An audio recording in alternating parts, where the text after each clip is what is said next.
up, everybody? Welcome to another episode of Nobody Asked Us with Des and Kara, presented by TCS. Des, how are you today? Well done. I feel like we probably don't need to keep congratulating each other on the intros. Well done, but it's like the first pressure moment of the show. I know. We're both and like, you no, just, you do it. You You nailed do it. You do it. Yeah.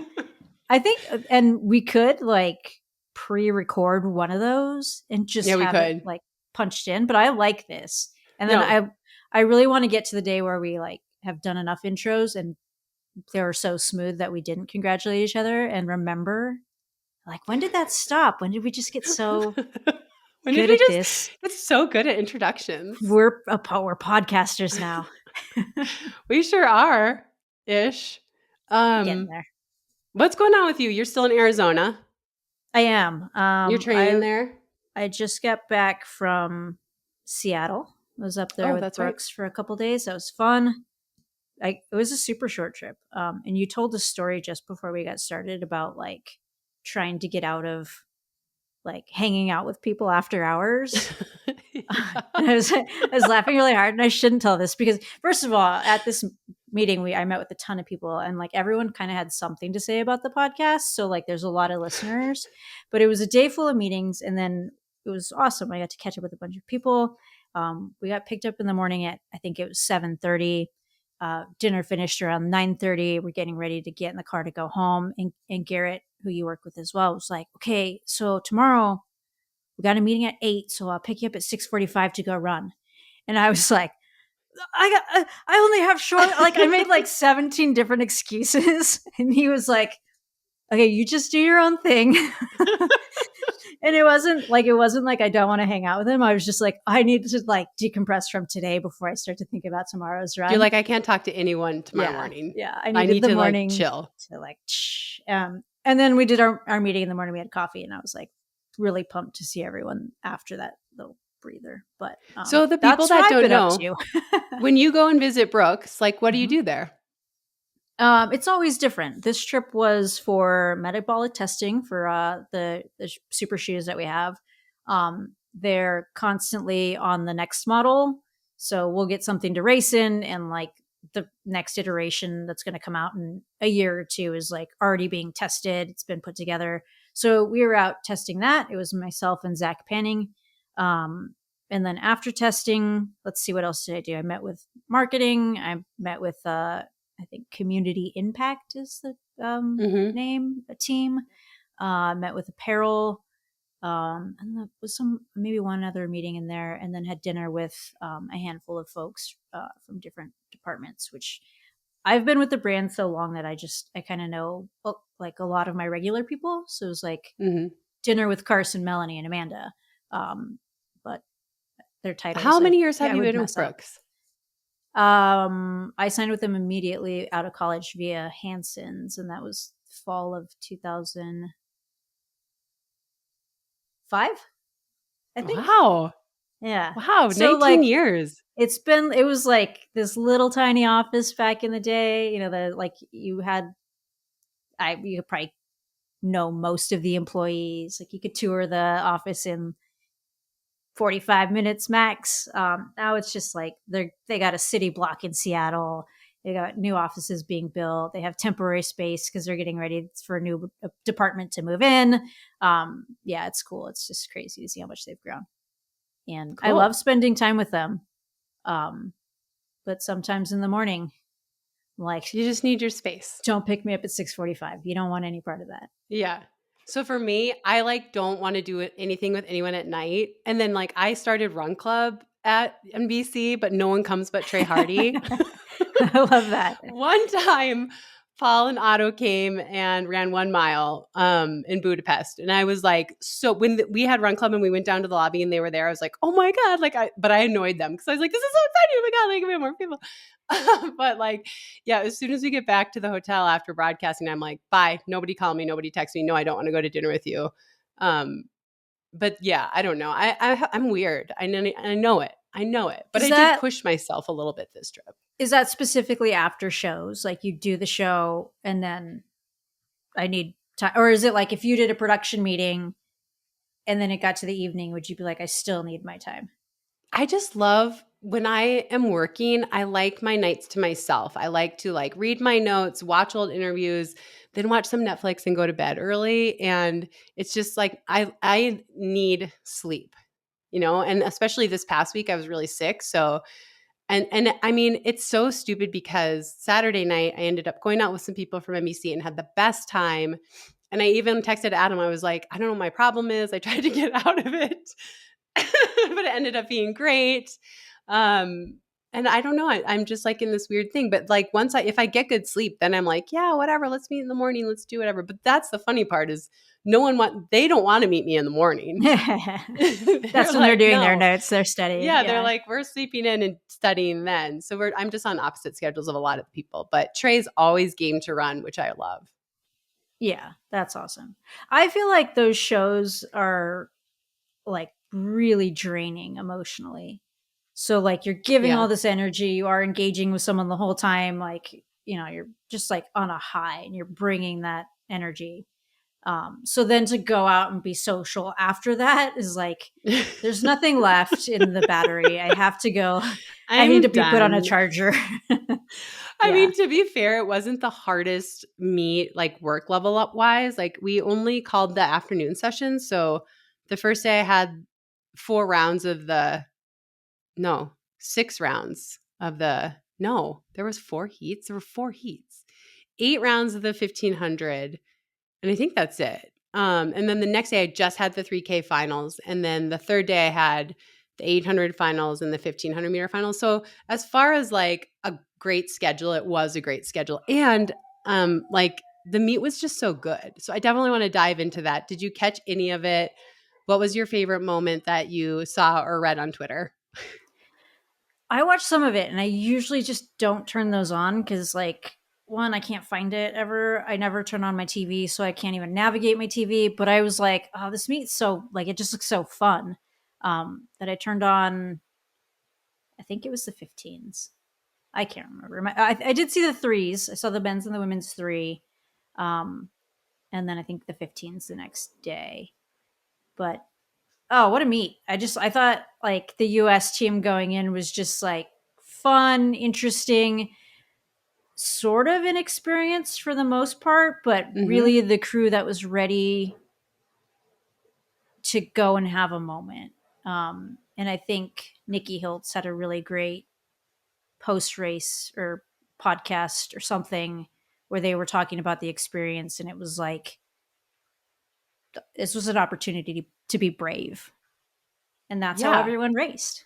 I feel the same way. I mean, obviously, I focus on the distance, but the fact that the Americans got half of the medals in the 3015, if you add it together, they got 6 medals. Like, you kind of called that, though. On our previous show, you were like, who's gonna beat these athletes? And then you rattled off like 4 names. You're like, who's gonna beat them? Like, there's not enough people in the field. We're getting medals. Yeah. And it was just cool to see them deliver, right? Yeah. Like, excuse me, Nagus was first in the men's 3. He ran a great race. I was so happy to see him in there because we know he's crazy talented. But the one thing he has is he doesn't have a lot of like race savvy yet. You know, like he can go out and just hammer a hard time, but that's not going to get you a gold medal at the Olympics. You have to be able to read what's happening around you. And so I was super glad that he went there. I think he had really, really bad positioning at the bell, and he, I don't think anyone was beating Josh Kerr in my own opinion. I just think he was like so ready and so dialed in. But I feel like Yard Nagus was just unleashing that last lap and was moving around people. You know, like his positioning just wasn't very good. But that's what he needs. He needs to be in more situations like that so that he does have that comfort level. So I was really happy to see him there. LA St. Pierre, I mean. Another one that you called like on the pod before I know, but you know what? I wouldn't have called her beating Sagai, right? It's Sagai. It's Gudaf Sagai, who's won world title in multiple events, Olympic medals, world championship medals. She's run, I think she has the world indoor mile record. She has the outdoor 5,000 at 14 flat. And she's run so fast already this year. So I really thought that she would be ahead, and then there would be this battle for silver. But I think when Jessica Hull decided to go with it, I think that's Ellie was like, oh, well, I'm going to go behind her because I know I can run with her. Right. And so I still didn't think that Ellie was going to win because I kept thinking that at some point the guy's going to take off. But then when there was like 6 laps to go, I was like, Ellie might win this. Like, Yeah. she is so relaxed. Like, I could see her cutting her stride, like holding herself back. Right. And I was like, oh my God, like she actually might do this. And then of course she did. And it was so amazing. And we were in the booth, like just Paul and I were both like standing up, staring at each other, you know, Did that because we just weren't there. happen? Yeah, we were in the studios, but it still was awesome. So that was cool. And then the next day, we're the 800s, and seeing Bryce Hoppel win, I thought was so awesome because the American women have done so well on the international stage, and our men haven't done as well the last few years. And last year, with like NBC was kind of hard on Hoppel. Like Lewis asked him like flat out, like the American men are not showing up, and he was like, "I take it upon myself. Like I take responsibility." And he like tried something new. He tried training with new people. He tried going up to altitude. And what happens? He freaking won world champs. I mean, it's awesome. Yeah. Definitely brave across the board. Like his racing style, strategy, Yeah. but the commitment beforehand, like I have to shake things up if I want a different result. Like I can't keep right. Nothing And he's good changes if enough nothing that changes, right? yeah, and he's good enough that he knows he could make the Olympic team without changing things up, but like he wants more than that. You know, people forget he in college ran an indoor and outdoor season at KU, and then made it to world champs, and world champs were extremely late that year because they were in Doha, and he got 4th in the final. You know, so he's obviously super talented. So I doubt I'll call any more 800s this year, but it was fun to be able to call that one or help call that one, and really cool to see him win. And then obviously the last 2 events were the 1500s, where I felt like Cole Hawker had just perfectly executed, except for, you know, they hadn't done enough to drop Jordy Beamish. I mean, that was crazy. The Beamish kick is like, you know he has it. It's just whether or not he's healthy and he's fit to be in position to use it. Right. It's always the toss up. Like I don't know what Beamish we're gonna get. Right. But when he's on, there was a horse race, a Kentucky Derby a few years back. It was right after Beamish won Milrose, and it was like a who did it better because this horse comes out of fucking nowhere. And I was like, NBC, like you got to do a side by side, like who did it better? This would be a great like clip. And that's exactly what I thought about when he was like running down that last lap. He passed like 7 people. Yeah, he passed 7 people. He went from 8th to 1st, and it was like at the beginning, I was like, keep your eye on him. He has a lethal kick. But the problem is that sometimes he yo-yos back. And so it was like at the bell, I was looking more at Cole Hawker because I was like, Cole Hawker has been running this race so well. I mean, he was a little boxed in, but I knew he'd find daylight. I knew he'd find his way through. And I just thought, oh man, he just let them get too much space. And then they're coming around, and Hobbs Kessler, I mean, what a run out of him. He like protected his position on the rail to get a bronze medal. But I thought, oh, here comes Cole Hawker. But then all of a sudden you could see Beamish, and I was like, no, he's like a freight train. Nothing's stopping that. Yeah. It was crazy. Yeah, that was really cool to see. What do you think it is with Beamish? Like how, I mean, he wins, so it's hard to go back and correct things, right? Because you're like, well, I did what it took to win. But like, right. You know, I always think there is that moment where he gets a little complacent and then relies on his kick to like, oh, like if I had an extra 20 meters or if I had an extra, you know, like how do you close that gap? Like, do you think that's like a mental lapse? Do you think it's a physical lapse, or is he just doing everything right? And, you know, that's how he races. That's just his best tactic. You know, I think it can be a little of both. I used to be like that a little bit. I'd give up space and like give myself an out in my mind, and then I'd like start kicking and like reel people in and be like, oh, but that, you know, it was like a safer way for me mentally. But I do think it's a little bit with him probably like that too. But also I was listening to him afterwards, and he's like essentially doubled his training from last year. Like he's decided to get more serious. And so that's the huge part, right? Is having that strength in the middle of the race to not let them get away from you. Because if the race is slow and tactical, he's always going to be a factor. And championships races, you never know what you're going to get. And so if he can build that strength for the middle of the race, I don't know. I think it's going to be really good. I know he moved to the steeple last year, and it makes you think like, All right, he got 5th at World Champs in his first year doing the steeple. Now he's stronger. Plus, now he has the title of world champion. You think he's gonna like carry that around a little bit more with some pride, right? Yeah. I don't know. It could be a really fun track season for him. Yeah, I think that like that confidence from the win, you go back and you have those little lapses. And I asked that question because I do the same thing sometimes where it's like, oh, that move is way too big. I can't sustain it. And you give yourself a little bit out. And then you're like, well, now, I'm like the underdog, or I have this sort of like, there's a little less fear of failure, a little less fear of success because you're just like, well, I'm out of it. And if I come back, it's like, that's the bigger win. Right. But if you have the confidence, if you've won the big race, you have the title world champion, and it just keeps you a little bit closer in those moments, I think that's when you see like those really big breakthroughs happen. We're like, okay, it's not like he just like won the world championship outdoor, or I guess it's an Olympic year. So like if he goes into the steeple, it's not like he just wins it. Like he could blow some minds. Like if he can connect that whole race together. So that race was super exciting for me to just see him execute. I'm going to go back to the 3000s a little bit. I think we have to give a little credit here to Allin Hacker, who, oh yeah, speaking of, that moment where you're like, well, I'll give myself the excuse to like, be the underdog. He didn't like the tactics of the race. He didn't necessarily like the pace. And he went to the front and was like, I'm going to blow this thing open and try and win. Like I think he almost got to the front, but he was like, I've had enough. I belong here. I'm going to make a statement. And he really did. I think that effort, that bravery, and he talked about it too, post-race, like I think you're going to see a big jump from him. That confidence level is going to connect to fitness, and we'll see some exciting stuff from him. I totally agree. We saw that at US Indoors too. Like everyone just was expecting Goucher to run away with it. And then on the last lap, he went and tried to pass him. And it was like, wait, what the hell's happening right now? Yeah. And he chased him all the way down the home stretch. Like he would not give him an inch. And I was impressed then. And I was impressed with that too. I think he ended up 5th maybe. But like, I mean, he just was like, screw you guys. Like, I know you're Olympic champions and world champions and everything, American record holders. But like, this is too slow. And I thought that was super impressive. I agree. I think his outdoor campaign is going to be really exciting.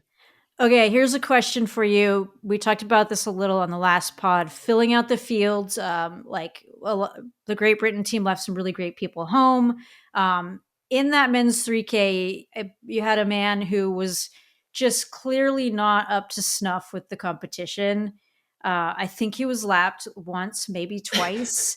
And it was such an aggressive race. It was so physical. And then it was like they were going into the like 2 laps to go, or maybe, I don't even, might have been less than that. But, there's this guy who's being lapped for the second time, just very pedestrian. How do we feel about that? And controversial, but if you're being lapped indoor, should they just pull you off the track? Yeah, so we talked about this in the booth afterwards because that happened in the women's race too. Not as dramatic, but they started lapping with I think 3 or 4 laps to go, which is still pretty early. Yeah. And my thought is, if you're getting lapped at a world championships, you should be taken off the track, because especially on an indoor track where positioning is so tight and there's art. I mean, if you ever want to see physical races, go back and watch that men's 3 or both of the 1500s. Yeah. It is constant pushing, shoving. I mean, the whole time.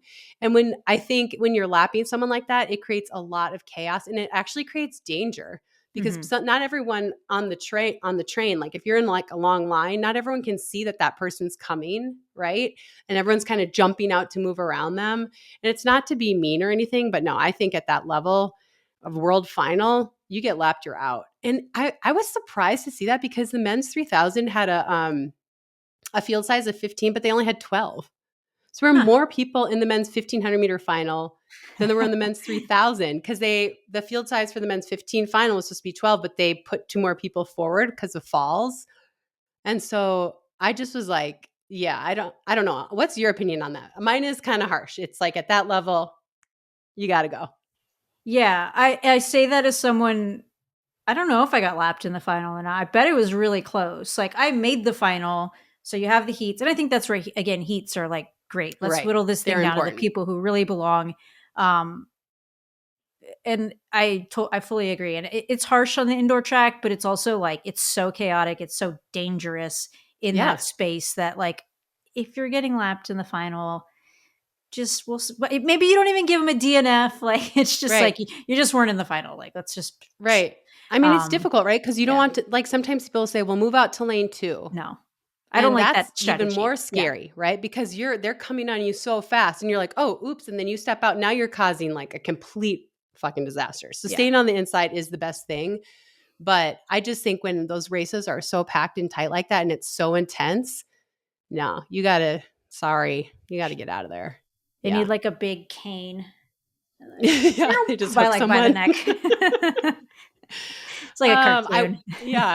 I want to go back to the men's 15 for a second, just to say that it was super interesting afterward to hear the disappointment in Cole Hocker's voice. Yeah. I'm like, wasn't not a Cole Hocker fan. I was kind of like vanilla on the whole situation, but I'm starting to like Cole Hocker more and more. I like that he really sees himself as one of the best. Mm-hmm. And I like that he's taken his lumps and he's had his injuries and he hasn't been able to just be the glory guy in the event. I mean, I don't like that, but I think that shows a lot of like his commitment and how much he wants it. And I mean, the guy just got a silver at the World Championships and you could just feel it in his interviews, just so disappointed, And for a guy who a year ago wasn't even running at this time because he was injured, I was impressed. I think he's going to have a great outdoor season. I'm excited to see what he does. Same. I mean, I think everyone just teed themselves up for a really good outdoor season, campaign, whatever you want to call it. I think it's interesting to be this ready this time of year. It's going to be fun to look back at all the different strategies of what path did you take to make the team for Paris. Yeah. And who makes it and who fizzles out a little bit early. I think that's what's so fun about our trials is like, you just have to be really on to make the team. It's the hardest team in the world to make, so they say. And I think that's probably very fair. But that makes it really hard to stretch through the games. Oh, right? totally. Like you have to be primed to make the team, because if you don't make the show, then what are we even doing? What? Right? Totally. So you have to do it and then you have to be ready again. So for that reason, I was super pumped to see Hobbs Kessler do it and learn tactics. He's obviously super talented, but he doesn't have the experience to that level. And then similarly on the women's side, seeing Emily Mackay go. I mean, she's obviously in crazy good shape. She could have kind of kept that to herself and gone out and blasted something outdoors. I mean, she freaking just took the lead and went for it. I'm like, what is happening right now? And then she, just like Hobbs, even though they're both new to that environment and they were getting past, they held their position on the rail really well all the way through to the finish. And I have to say, in that women's 1500, the Nikki Hiltz and Emily Mackay, they were second and third, but it reminded me so much of Emma Coburn and Courtney Frerichs back in 2017. Because I remember talking to Emma after, and she's like, I was like, oh my God, I'm going to get this silver medal at the World Championships. Like, how is this happening? But when she looked up, it was Courtney. And she's like, well, I know I can run with her. So she found an effort to like dig a little bit more to overtake her. And I felt like I saw that on Nikki's face. Like, I felt like they were like, I'm going to get a medal. And then they were like, wait, I know I can. Hell no. Yeah. And it was like in literally 75 meters, you could just see the change in their form and their determination of like, oh, no. There's a silver medal right there. I'm getting it. So that was a really cool race too. I mean, it was just, there's a lot of talk after of it's just indoors. It doesn't mean anything. I'm like, I fucking hate our fans sometimes. You can only beat whoever's there. And I hate qualifying people's medals or qualifying people's wins. And I think we've talked about this before. Like when I won a medal in Osaka at the World Champs, everyone was like, well, it was like the slowest race in course history or in, championship history. And then when you won Boston, it's like, well, I fucking hate that. They showed up and they got the job done. Let's celebrate them. I can't stand this. Like, well, it's just indoors. So what? World they got the job done. Medals. Yeah, world Global champions, medalists, 100%. And so, I promise you the medal is real, and I promise you their bonuses are just as real. They did not bounce. That shit cleared the bank. It's all very real. And you know what? Like, we've both had that experience. Haters gonna hate is the thing, right? Like, oh, the weather was too perfect. The weather was too bad. The field was too soft. It was indoors. It was a soft outdoor year. Like there's always something. So you just have to turn down that noise and celebrate, Yeah. because those were incredible races across the board. They totally were. I love that you just said haters. I don't know. Do you know what It's I just always what they say do. to my? This is what I always say to my family, and they hate it. Whenever I disagree with them, I go, "Haters gonna hate, potatoes gonna potate." They fucking hate it. My sister will be like, "Why do you say that?" She'll be like so annoyed. That actually, like, that's really irritating. Yeah. Okay, she agrees with you. And I say it like a few times a year when I like don't agree with what they're saying, and I'll just like say it, and then they get irate. Both of my sisters, they're like, "That doesn't even make sense." Yeah. Like, so yeah, I'm like super classy. I think it's funny. It's if you can get under someone's skin, you just have to use what you got. You just got to go with it. That's your method. Okay, well, that's my method, 100%. I just make you so annoyed. Okay, so World Indoors was amazing. You know, we don't know what it's going to translate to, but I feel like the experience gained is so important for all the athletes that went. And just one more quick shout out to Ellie St. Pierre running 8:20, third fastest woman now ever in the 3,000 indoors, 2 days before her son's first birthday, and making it look effortless. It was phenomenal. Also irritating. Facts. Like, you can't have it all. Nope. Here's an example. Actually, you can. Dang, I can't have it all. Hold my beer. Yeah. It was incredible. Oh my God. It was incredible. It's awesome. Okay. So another thing that happened this weekend that I'm admittedly going to admit that I did not pay much attention to was the Tokyo Marathon. Same. I feel like I didn't give it its due because I was tired from all the indoor. I was burnt out after indoor. Yeah. So I just like pulled up some of the results, but yeah, it was great. So the win on the women's side was 2:15:55, which I'm finally getting to the point where I don't go, "Can you believe that?" when I see these times. I'm like, "Oh yeah, that makes sense." But I was a little surprised to see Sifan Hassan was a little, like, I hate even saying this, but she ran 2:18:05, so she was 2 minutes 10 seconds off the win. I don't know why that surprised me. It just did. When I was reading the recap, I guess she lost her bottle and went back for it and then wasn't able to rejoin the pack. But I remember in London when she stopped and stretched. Right. Just like, this is normal. I got time. Yeah, I got plenty of time. I've done this before. Yeah. So anyway, I don't know. The races just keep getting faster and faster. She was maybe 4th place. And then Betsy Sanya from the United States, who dropped out of our trials, ran 2:19 for 5th place. So that was a good turnaround for her. Yeah. Yeah. Do you think that justifies a DNF? You're like, okay, well, she used the fitness. Like, yep, smart move to drop out.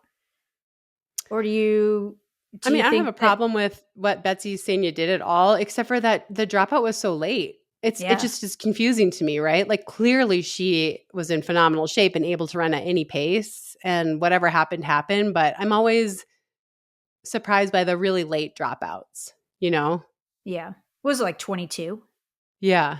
So like you're just into the zone where you're starting to do some serious damage. Right. And I don't remember her going backwards or anything like that, but I didn't go back and watch the race. I remember her being in that pack for 3rd place and then just stepping off. Yeah. But I don't know what she was feeling, right? I don't know, like, her body temperature might have been exploding. She might have been like, I cannot take another step. Like, I actually don't know. I didn't talk to her after, but I'm happy to see her come back and run this time. It does make me a little sad for her because I think that shows she was in the shape that it takes to make an Olympic team. That like raises so many questions because if she just backed off a mile and then was like, okay, I've like regrouped, you know, like that race was not that 3rd place spot was settled so late. It was settled so late. Yeah. So you wonder, like, that would be like, oh man, I've got questions there. One of my, not criticisms, but like if I were looking at Betsy's resume going into that race, I had a few people be like, oh, I don't know why anyone's not picking her. And I totally agree. Very capable. She wouldn't have been on my list because when I look at her resume, it's either knock it out of the park or DNF. And I think that the stress of the trials, like you can get in your own head so much and drop out at 22 when the race didn't really happen until 25. Thanks for telling me that ahead of time, because I was on a bet and I put her in my top 3. So thanks, Des. You should talk to me. But anyhow. Yeah, I agree with what you're saying. Like, if you're one of those people that knocks it out or doesn't finish, yeah, when the going gets tough, and especially at the trials, which we already did a whole episode on this, but like everything that you're going for is gone or you don't think you're going to make it. It's like, it's so hard to find a reason to keep going. Like, what is my motivation? If at 22 miles, I'm overheating, I know I'm not going to make the team, I'm only going to go backwards from here. You know, it's really hard to find a reason. Of course, we discussed that if we were coaches, we'd be like, you just need to power through because you don't want to become the athlete that drops out. But I don't know, maybe she just made a case that, yeah, you do. Because then you come back a few weeks later and run 219. I run 219. Yeah, duh. Yeah. I mean, knocking it out of the park is nice. So there's nothing wrong with that. No. And then on the men's side, I'm like really bad because all I was paying attention to was Kipchoge. Benson Kipruto won on the men's side. Mm-hmm. 202.16.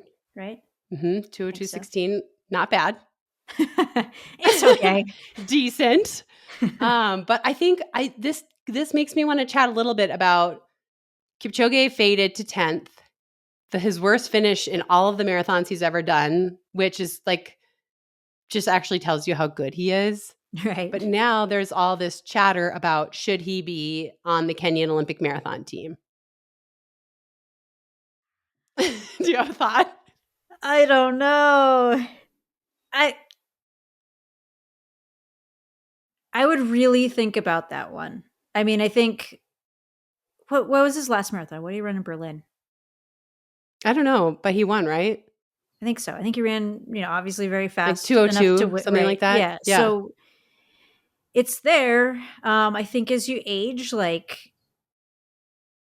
just consistency becomes much more difficult. And that's what I think we'll start to see more of. Like really good, off, very good, off, really good, off. Okay. Like it's just going to start to slip in that way, but it doesn't mean he can't go and win in Paris. So that's like his, that's the ceiling. That's his ability. He has his ceiling so much higher than everyone else's.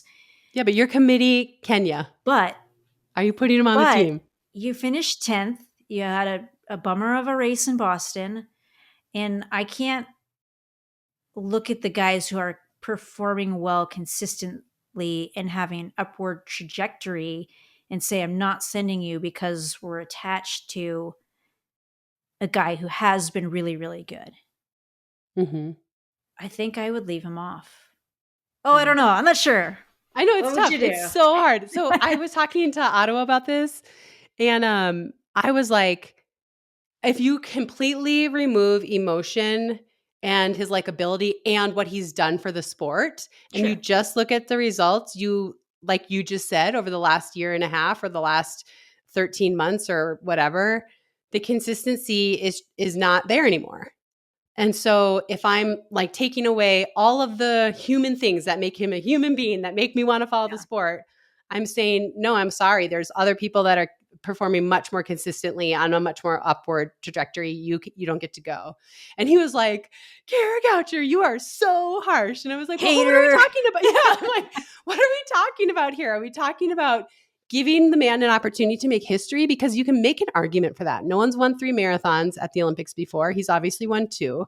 You can make a strong argument, but I'm just saying, if my job on this committee is to pick the team that will most likely come home with the medals, he's not on my list right now. So now I'm not a hater though. I'm not potating. I really like him. I heard it. I heard the potating.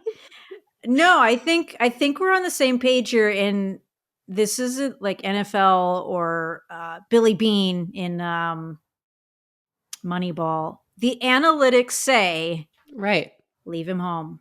The logic, the emotion. Sorry, just the emotion, not the logic.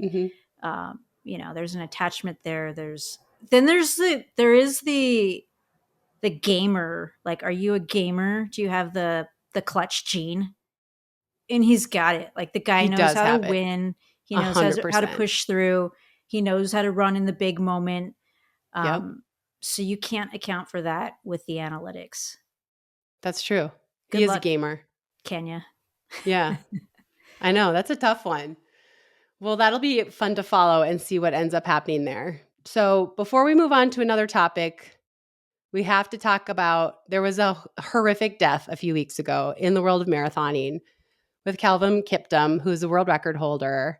And we didn't talk about it on the last podcast. And I'm just going to say, I hate car accidents. I hate the word triggering, but it is for me. And I remember texting with you the night that we found out. And it's just, obviously, it's so fucking personal for me, but the suddenness, the shock of it, it's just so horrible. And so obviously we are sad about this. So I just want to give you a moment to talk about him and what he did in his very short career, because I just can't. Yeah. I mean, that was crushing for the marathon world, for Kenya. I mean, 25, way too young. And I think when you see potential like that stripped away too soon, it's just so hard. But it's also really interesting to just see how in that short life he touched the marathoning world. Like, he was the future, and he showed that, there's more than one person who can dig into this 201, sub 201 territory. Like, in a brief time, I think he inspired a whole crop of athletes that are going to come up and just dream bigger and push forward. And hopefully we'll see the 2 hour mark drop. And that's been kind of pushed forward by him and what he did, following on the heels of Kipchoge. So a very brief life, but a very powerful, I guess, message in a very short time. So yeah, I feel so lucky hard. that we were at Chicago to cheer you on, because we got to see him. I feel lucky that like Adam and Colton, I got to see him race. And I love what you just said there. I think what he really showed is we've put on Kipchoge's shoulders for all these years that he was the one who could do this up 2 hour. Like, he was carrying that weight, and Kiptum showed just what you said, that there are other people who can do it. Like, I mean, does anyone doubt that he would have gotten there in the next? I mean, he ran 3 marathons in a year. They were all 201 or Boom, boom, faster. boom. Yeah. Yeah. So I don't think there's any doubt that he would have gotten there. And I think, yeah, I just think that's one of the things he did, was he made us took some of the pressure off Kipchoge, but just show us that someone's going to get it done. And so, yeah, anyway, And really that sad. life is so precious. Like, you are Yes. not guaranteed tomorrow. And I think that obviously that's something we know and we always take for granted, because it's like, Yep. I'll put it off till, or, like, there's no guarantee. And so it's Totally. just a terrible reminder, but a good reminder at the same time, that get out and do Yeah. the thing you wanted to do today, because tomorrow's not guaranteed. That's so nice. Let's leave it at that. Okay. Okay. So for our final topic today, last week it was announced that Noah Lyles has signed the biggest track and field contract since Safa Powell. No, Usain it's Usain Bolt. Bolt. God, I'm going to say Grant Hill now. People love Usain that. Bolt. Tell me about your Asafa Powell backstory. Oh my God. Okay, God. All of the crushes are coming out. Just kidding. Not that there's nothing wrong with him. Anyway, Usain Bolt, the biggest contract since Usain Bolt. And we've been asked by a few people to describe contracts. And what I thought was so interesting about this story is that it's been announced that he signed the biggest contract since Usain Bolt, so the second biggest contract ever in track and field, and yet nobody knows what it's worth. Yeah. Wow. So how are we supposed to know? I think that is an agent line. They're like, say it, we're going to put it in the press release. We've talked about this before, where there are non-disclosure clauses where you're not allowed to say these things. So we don't know his numbers. He doesn't know anyone else's numbers. But if I'm an agent and I get my athlete to say that, who in theory, it's obviously he should be getting a very lucrative contract. Mm-hmm. And then I say, hey, put this in the press release. as an agent, that goes out to the world, and all the other young athletes coming up are like, this guy crushes. Like he got the, second biggest contract since Usain Bolt. I'm going to hire him. Like, right. But what are the numbers? I don't know. We don't know. Right. So most people probably don't know, or they do if they've read our books. But yeah, most contracts have confidentiality clauses, so you can't talk about them. Although I did talk about mine in my book. I loved that. I broke it, and it's funny. Like my book went through legal, and there were things we had to take out. And then the last thing was they were like, "Well, we can't protect you because you're breaking your confidentiality clause if you talk about the figures of your contract." And I was like, "I don't care." And I mean, I'm going to knock on wood so far. It's been okay. But the reason I think it's so important is that, and I was talking about this weekend with NBC crew people, like if you don't know what someone else is getting, you have no idea what to ask for. And it's a way for the industry to hold you down. And they like Otto has story after story of someone that was like, someone's getting paid $800,000 and someone's like, wait, you got paid for that? It was just as good. Oh, no. Yeah. But I do think that happens, right? Like that's an extreme example. But so I was like, Noah should just say what he's making. Like, I'm sure there's a confidential. I mean, he did an interview where he was like, I want to say what it is, but I can't. And, I can do things like a tweet if you're close. But I'm thinking like, he's arguably the highest profile track and field athlete right now. I mean, is Adidas really going to stop paying him? He's not getting cut. Yeah, he's not getting cut for that. Like, just say it. If you want to say it. But if you don't, that's fine. Right. And then that just helps the sport, right? Because people know what their value is. Right. What? Yeah, there's a mixed bag. What if you said it and you were like, oh no, like it's actually pretty low? I mean, the rumors are it's like 2 to 2.5 million. Yeah, it's somewhere between 2 and 3 million a year, supposedly. I think it's great, but if it did come in low, if it ended up it was like 400,000, I'd be like, whoa! And then everyone else in the sport would all of a sudden be like, zoom. Like, well, Noah Lyles is like top of the sport. He's only asking for like 400,000. Like, yeah, that's true. You're worth 10,000. It could ruin the whole sport. It's true. But I do think obviously his agent's probably smart enough. And there have been like, I think there was some chatter about Andre DeGrassi's Puma deal back in the day. So he's kind of put some stuff out there.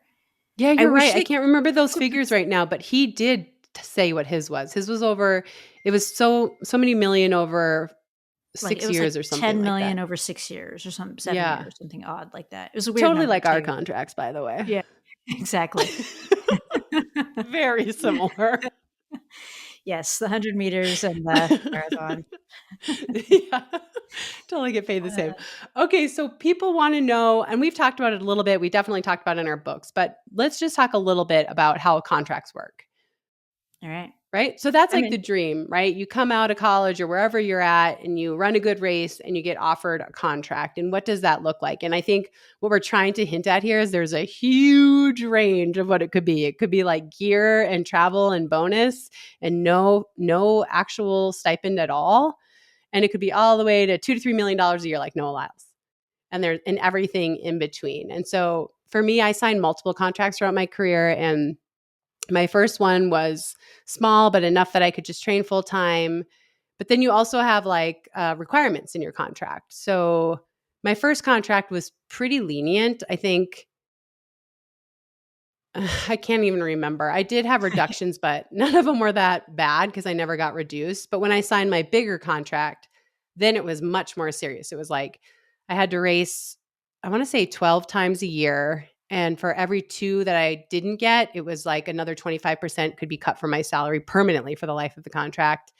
I had to be ranked top 2 in the US or top 5 in the world, maybe in my event or in any event, or the same thing, 33% reduction, I think it was. And like time couldn't elapse between competitions more than 120 days. So this is the thing that I couldn't stand is it's like you get a massive injury and you're like rehabbing it and taking your time, like a bone injury or a big surgery.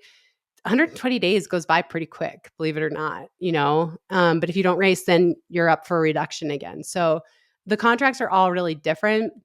And I always had a salary and then a bonus structure based on performance and then gear and travel and medical. and things like that. So that's kind of how mine was set up. What about whatever you're willing to share? Mm-hmm. Did you also have reduction clauses in your contracts? It's interesting because it really depends on how you frame that, right? So I've seen like pretty different ends of the spectrums and contracts. But my out of college, it was bonus only. So there's no reduction, but you can't really get reduced when it's zero. Right. Which is, so like, hey, this brand doesn't have any reductions. There's also no security.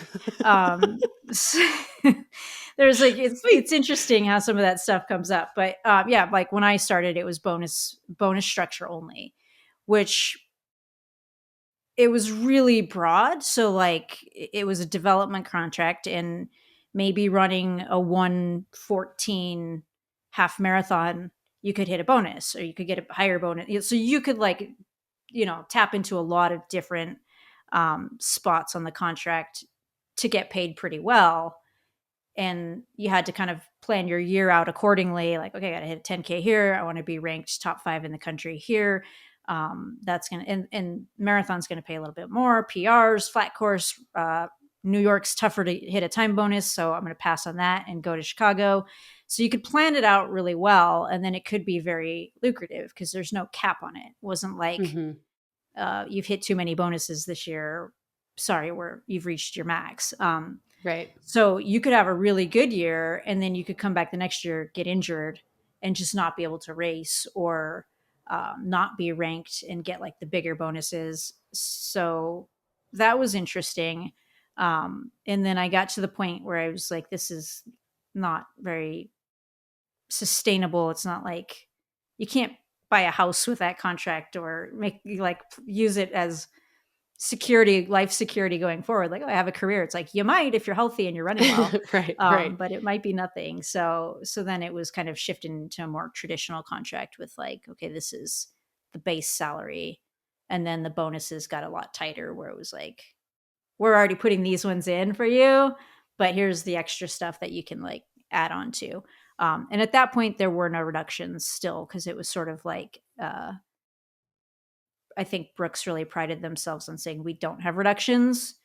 And it was great. It was interesting when it was a bonus only. I'm like, well, that's stupid. Like, that's not real. I don't have a salary. So of course you don't have reduction. But then when it moved forward, it was like, okay, this is actually very helpful and allowed for development as an athlete. And, if you're, like you were saying, getting through an injury comfortably and appropriately, instead of being like, you got to get back out there, you got to do this.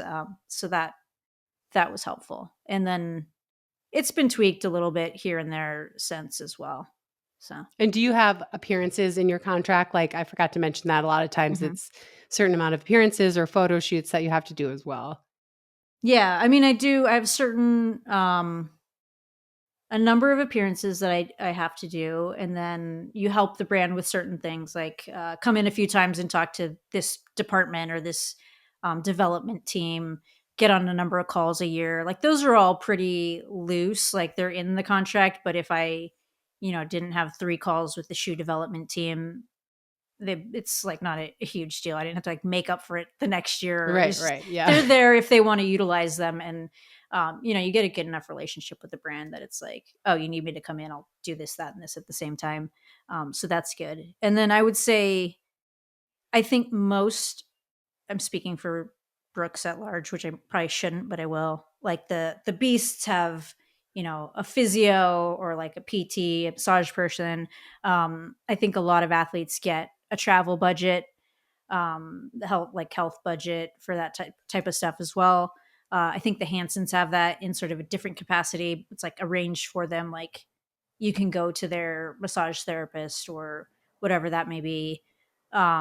Me personally, has upsides and downsides, but I'm like, I just take the most cash and figure it out myself. Like, don't give me a budget for like massage. Like, if I need it, I know where to get it, and I'm not going to skimp on it. Like, I would never skimp on that. But like, I don't know what I'm going to need during a year, so like, I don't want X amount for travel, and then I'm like, oh shit, I got to go somewhere for a training camp because I didn't use my budget. Like, right. If I'm going to go, I'm going to go. I'm going to make sure it's done well. Like, I did Florida and then Phoenix, and like, if I need to do it, but if I don't, like, I want to shift that to somewhere else. And so Right. that's really great that they trust me enough to do that. But obviously that dollar is not protected from an agent cut. So then you have a bigger amount that you're giving 15% to the agent, and then you're still paying for that stuff. So it has its Yeah. ups and pros and cons. Yeah. I know a lot of agents that would just invoice for like the travel and the medical and stuff at the end of the year that they didn't Yeah. use. Yeah. Because like I didn't know you could do that. I never did that. And then I was like, shit, I left so much money on the table because I didn't know that was allowed. I'm like, Right. fuck, it's like $50,000 to just pissed it away. But they put it in there to add value to your contract. But as you're saying, if you don't use it or you don't have an agent that's willing to fight for it at the end of the year, then it's better to have more money in your salary. That's guaranteed. Yeah, for sure. So what do you think? Sometimes I think that, and granted, I've had contracts with a lot of different, not a lot, but I was with Nike for 12 and a half years. And then I was with Skechers for a few years. And then I went to Wazelle where the contract was like, as long as you love us, we love you. It was like so love different. That clause. Wrapping my head around it, I was like, wait, what? Like it literally was like, you have to, if we are ever at a fire, we'll sing Kumbaya together. I was like, oh my God, I love this brand. But then I had my first contract with Ultra was still race focused because at that time it was before I was diagnosed with dystonia and I was still hoping to like maybe set some masters records or do stuff like that. So that was also performance based. But the harshest contract I ever had was obviously with Nike, and I've talked about it in my book. But sometimes I think, and a lot of that is what they call standard contract language. So I understand that a brand has to protect themselves. They're paying you a ton of money. They don't want you to just like not show up or not try. But sometimes I think with the clauses and the reductions, it can set you up to make bad choices. Like if you're dependent, like if you have to be ranked top 5 or top 10 in the world, and that's what you're being compared to, and maybe there's some known people that are a little fishy in that list, and now that's what you're being compared to. Or for myself, it was like when I would get injured, I get like really, really injured. Like I'd have to have surgery, or I'd break my femur or something. And now I'm rushing back to make sure I don't hit that 120 days, and I'm not really healthy. So it would also make me make poor choices as far as my health was concerned. I don't know what I'm asking. I'm basically asking you, do you see that? Do you see how contracts could actually incentivize doping or things like that? Oh, 100. I think anytime money is involved, doping becomes a possibility. I always think about it like if I were repping an athlete, I would want to just interview them and see what makes them tick and what they're interested in, like what's their confidence level, what's their health history, and then kind of get a grid for, is this a person who wants to like gain confidence and like feels successful when they make small little jumps at a time. So you can start them with a smaller base and make it really heavily incentivized on bonuses. Like, okay, you're going to earn your worth and this is how we're going to set it up. But you're starting smaller. Like, is that something that drives you to chase these goals down? Or is it like, I'm not afraid of failure. I know I can go compete with the best in the world. Like super healthy person, pretty not injury prone at all. Okay, then let's get you the most money up front, and you're not afraid of failure, and you're going to attack at this level. So we're going to put it all out there, and then you can have reductions, but you just have to frame it in the way that the athlete is comfortable with chasing their goals. And then the other side of that too is there are rollovers, which I feel like don't get talked about enough. So yes, you might be reduced, but maybe if you're that quality of an athlete, you're like, I don't care because I'm going to set a world record. And that bonus not only hits, but like rolls over to the next year or years. It becomes part of your base salary the following year. So like, are you afraid of failure or success? Like there's two different like angles to come at it. So I think you have to read the athlete and be like, how do I want to put them in a way they feel like they're getting the most out of their contract and they feel successful. If it's a reduction, but you're still making a high base, that's fine. I'm good with that because I'm still going to swing for the fences. Awesome. Then off you go. Some people want to see little incremental gains and get confidence from that. So, okay, so smaller base salary and then you just earn those every year. Yeah. So that's my take on it. Yeah. My husband, Adam, when he was coming out of college, this would have been in 1998, he got offered a contract from Nike, but it didn't have good rollover bonuses. Mm-hmm. And then he got offered a contract from Fila that was half of what Nike offered him. But he was so confident in what he felt like he could do. And so he ended up taking the smaller Fila contract. But at the end of that first year, he had made triple basically of what Nike had offered him because it had rollovers and he he won US titles and he made it to Worlds and he ran these time bonuses. And so funny with that, like they ended up having to like separate because Philo didn't really realize, like they didn't have the budget shit. For we're in like deep. 3 years in. Three years in, because he was like, he went to cross and won the 4K and the 12K. Like he was just like rolling in it. And they were like, yeah, we didn't think this through. Yeah. Right. So he eventually had to part ways with them. But it's but I probably wouldn't do that. I'm a little bit more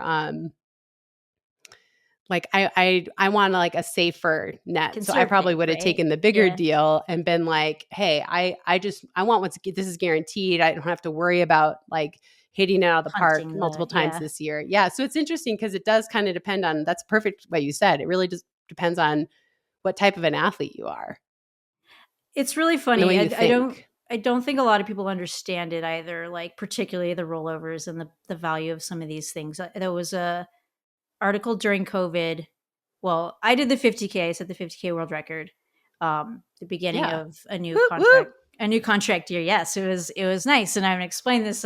Nick Willis went and did the streak where he had sub fours for so many years, which was really cool, and it was awesome to follow. Both exciting things. Outside Magazine came out with this article after Nick's mile, and the writer put in there like, Nick's so brave, like he put himself on the track and he could have went for low hanging fruit by running an ultra record. And it was such a I felt, it took it very personally, but I was also like, this guy is very unaware of, and maybe I'm wrong, but I've never seen a streak record in a contract or a rollover for a streak. Right. 50K ultra world record, there's bonuses, and world records are something you can really sell. So I'm trying to say is that I was really happy with my decision. Yeah. Contracts are a lot of the reason why. Yeah. And also I'm hung up on this for a second. That's such a gross thing to write. And also like a 50K is easy, let alone running at world record pace. Yeah. It was very funny. Dude. I did do like the screenshot and I was like, I'm going to put this in my, things that get me fired up folder. And here we are talking about it. So yeah, that is annoying. Yeah. All right. Is there anything else we need to hit on with contracts? It's like a good basic general overview of how it works. Some are 2 years long. Like one of my Nike contracts was 6 years long. It just kind of depends. They're all different. And a lot of them end on Olympic years. Mm-hmm. Because they want to start finding the next crop of people that are going to be stars in 4 years. They want to get their money back to really rethink about reallocating. You hear a lot of people who win medals at the Olympics whose contracts are up and they go to renegotiate and they get offered less than what they had been making before. That's what I was going to say. That was an interesting, I think Leo Manzano back in the day ran the silver medal. It was like, this is it. Like got all the time to get paid, negotiating power. Contract ends, no rollover. Because you're starting a new term, right. and then it's like, well, you've already done the thing that we needed, so we got to find the next guy. Yeah, you're actually a burden now. That happened to a female we both know as well, and she was told, "You're paid on your potential," and now you've done the thing. I mean, she ended up with a pretty sweet deal after all, but she didn't get paid what she thought she was going to get paid. Yeah, I think it's crazy. Such a funny thing too. Like when you sign your first deal, like you're so focused on base pay and some of the bonuses that are reasonable and like, where am I going to rank in the US?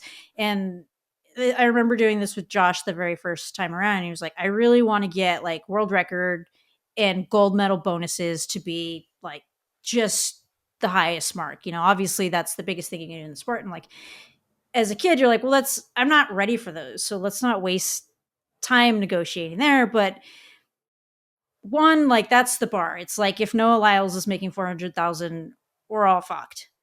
So we need him to be making like that gold medal world record bonus, like set the bar as high as possible on those marks. And then you can start going backwards from there.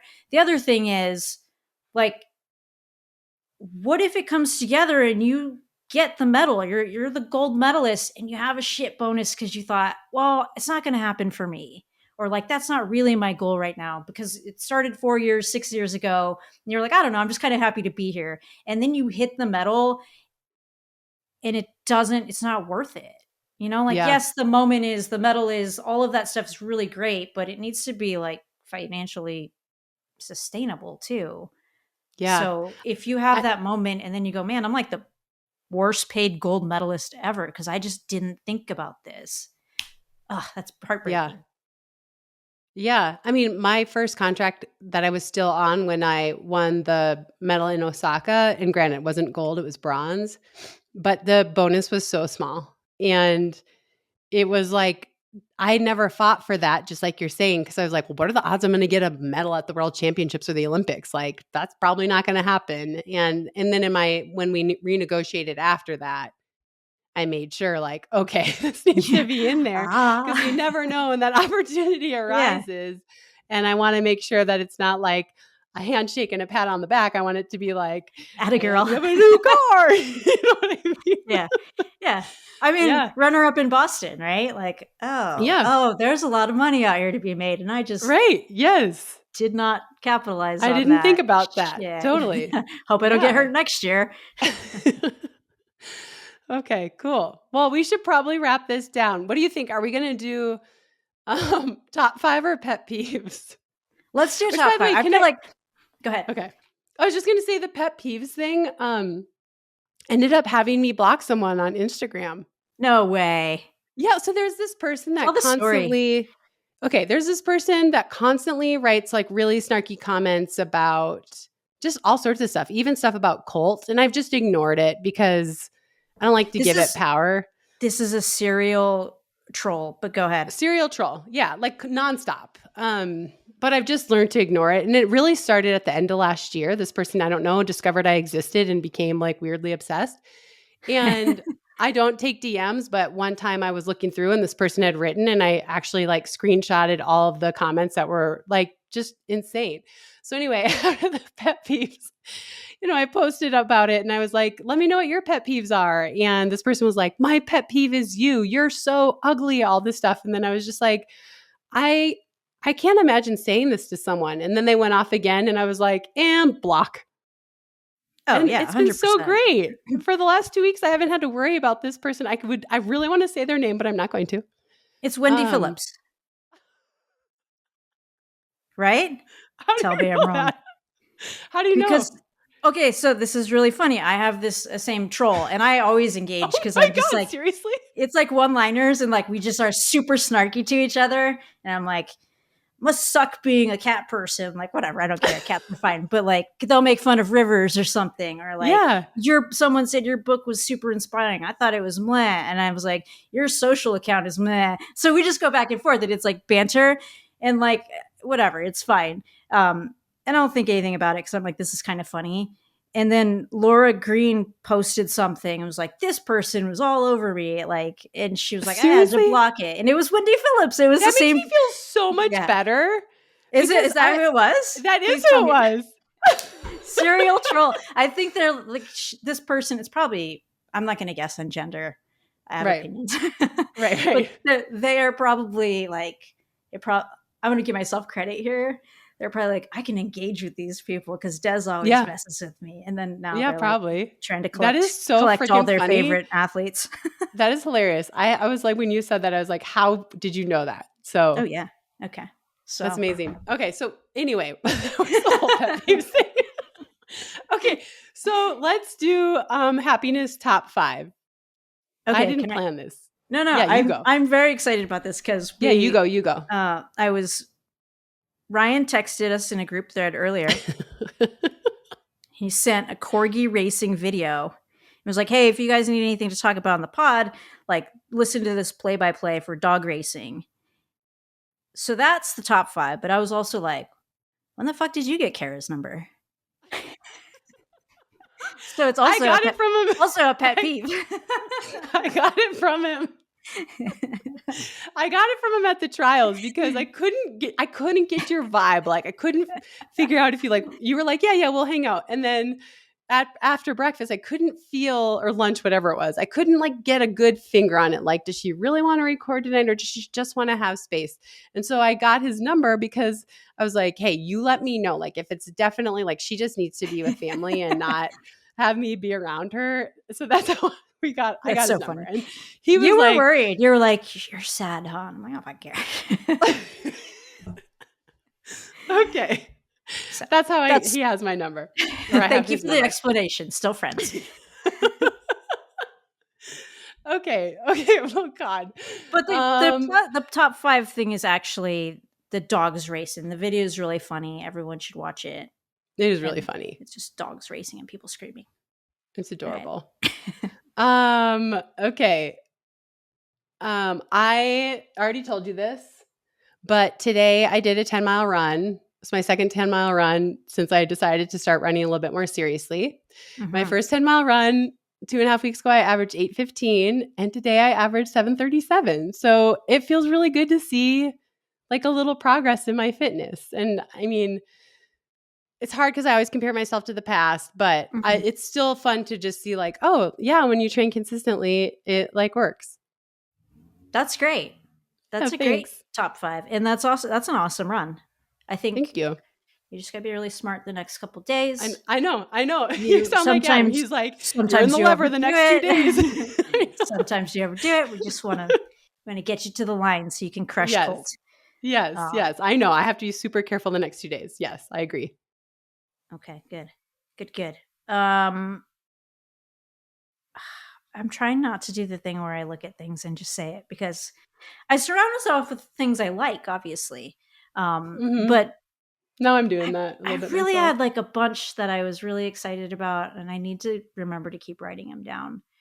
I'm going to go with Ryan Linden, who he just got down to Tempe, Phoenix yesterday. He's been in Arizona. I haven't seen him since like basically around the trials. I flew in from Seattle. He flew in from Michigan. We met at the Sky Club. He was like, I'm in here. I'm doing a meeting. Meet me in the Sky Club. And it was kind of funny because if we were like into weird stuff, or maybe not, whatever you're into is fine. But it was like we had never met before. Like we totally could have like done a thing where we're like, oh, hey, like nice to meet you. And then got home together. And we made that joke. You should have done that. That's so weird. But anyhow, it's good to see him. It's good to have him down here. He's fired up to get some sun, and honestly, just looking at his pigment, it's good for him to be down here to get some. You're looking really tan. I actually am annoyed. Said that. They're like, where have you been? Yeah, like, well, I'm kind of annoyed with you. I'm not going to lie. Okay, that's a great one. Ryan's with you. Okay. Here's another one, which is just that I had so much fun calling World Indoor, and it really made me super excited it's an Olympic year. It made me excited about what's to come. And of course, on air, I'm not supposed to have favorites, but obviously with the American athletes, I'm just really excited about the season ahead and the work that athletes are doing. So I'm pumped about that. That's great. I'm just gonna follow that. I'm excited for Paris, which I think that people like, why would you be excited? You didn't make the team. You're probably not, like, who cares? It's going off without you. I'm excited to see all the competition. I think we're going to have some cool stuff around it. I think that the energy is going to be amazing. And like, that's going to feed into 2028, which is going to be in LA.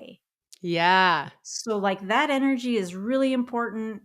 I think that everything that happens from a US standpoint is like setting the tone for 4 years and like just this massive moment.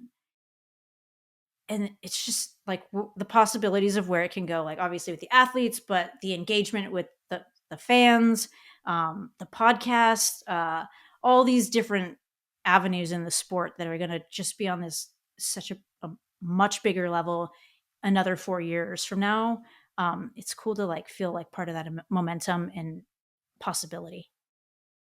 Love that. Let's end it there. That's a perfect way to end it. Thanks for listening, everybody. We'll catch you next time.